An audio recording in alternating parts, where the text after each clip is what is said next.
Hi everybody, welcome back in Sai Academy once again. I am Mr. Awad sir. Today we are going to learn about a 10th English poem 1.1 A Teenager's Pair English Workshop. चला विद्यार्थी मित्रांनो, question 1. What is the age group of the speaker in the poem? कवितेतील निवेदकाचं वय किती आहे? The age group of the speaker in the poem is teenage 13 to 19. Second, what decision does the speaker have to take? निवेदकाला कोणते निर्णय घ्यायचे असतात? The speaker has to make the decision about choosing the right path of life laying before him. Third, what does each new day fetch? नवीन दिवस हा येणारा काय घेऊन येत असतो? Answer, each new day fetches new beginning. Next question आहे, how should one react to a temptation? एखाद्या व्यक्तीने मोहाविषयी कशा प्रकारे प्रतिक्रिया व्यक्त केली? The person should strictly say to no to any temptation that comes in his way. 5 आहे, what effect does the speaker wish to see in himself at the end of the teens? निवेदक आपल्या किशोरवयाच्या अखेरीस स्वतःमध्ये कोणते परिणाम पाहू इच्छितो? At the end of his teens, the poet wishes to see his life live at its best. 6 आहे, in which condition does the poet wish to maintain his body? कवी कोणत्या परिस्थितीत आपले शरीर सुस्थितीत ठेवू इच्छितो? The poet wishes to maintain his body and keep it clean and fit each day when temptation attracts him to do anything bad or wrong. Whose company does the poet wish for in the walk of life? आयुष्याच्या प्रवासात कवी कोणाची साथ मागतो? Answer, the poet wishes the company of God in walk of life. Next English workshop activity, question number 1. Complete the given sentences. रिकाम्या जागा पूर्ण करा. According to the poet, ... are brought by each new day. Answer आहे new beginnings. B आहे, we must decide to take the road which leads to ... great success. C, the poet prays to the Lord to help him stand for what is. Answer आहे right. D, the poet want to see that his teenage years have been the ... year of his life. Answer आहे best.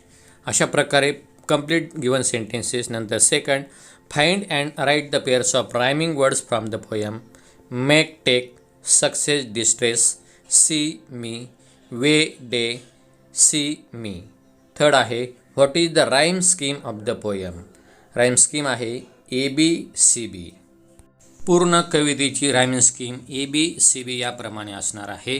4 number, match the फॉलोइंगचा आहे. Direct मी answer सांगतो. ए आहे, 1 आहे, decision I must make. Figure आहे inversion. Second, please open up my eyes dear lord. Apostrophe. Third आहे, travel down the darken road. Answer आहे alliteration. आणि 4 आहे, I can choose to take the road of life. Answer आहे metaphor. याप्रमाणे ज्या match the following जोड्या जुळवा आहेत, line and name of the figure of speech. Next क्वेश्चनकडे आपण जाऊयात. नंबर 6 आहे, prepare a set of 10 questions to interview any successful teenager. You may use the following guideline. म्हणजे तुम्हाला या ठिकाणी कोणत्याही टीनेजरची एक मुलाखत त्यांनी घेण्यासाठी एक 10 क्वेश्चन विचारणं अपेक्षित आहे आणि खालील गाईडलाईनच्या आधारे तुम्ही ते प्रश्न त्यांना विचारू शकता. Please subscribe my channel English for you. Question आहे 1, how do you feel now that you have become a TV star? Second, why did you decide to participate in the reality show? Third, how did you apply for it? 4, who is your guru? 5, how many participants were there in all? 6, what is your specialty in singing? 7, what are the awards you have received? 8, what are your plans for future? 9, what is your advice to young aspirants? And 10, what can you do to encourage them?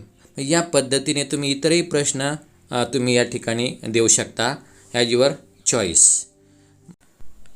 Question 7, poem appreciation. यामध्ये बदल झालेला आहे.